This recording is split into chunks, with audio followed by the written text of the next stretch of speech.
چیکار کردی مادلم وای؟ گمشو برو اول سرم مادلم وای. حیوان نمیبینی خوابم؟ ببخشید داش اگه زمین گرده چرا فرشا صافن؟ خب فرشا رو زمینن دیگه، کوچیک‌تر از اونن که خم بشن. پس اگه یه فرش خیلی بزرگتر درست کنیم بندازیم زمین صاف میشه؟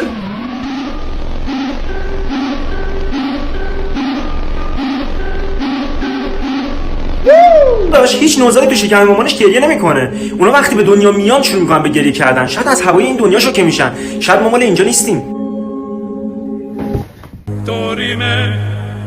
داداش چرا همه میگن زمان مشکلاتو حل میکنه ولی هیچ کس نمیگه مشکلاتن که زمان حالو دارن خراب میکنن.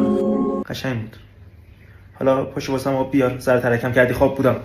داداش به نظر من زندگی واقعی نیست، یه خوابه. چطور اون وقت انیش تنگ؟ تو یادت میاد از کجا اومدی؟ نه. ولی همیشه لحظات تو این دنیا یادت میمونه. خب آره. خب این خیلی شبیه خوابه. کجاش؟ اینجاش که هیچ وقت یادت نمیاد کی خوابت برده ولی یادت میمونه کی بیدار شدی.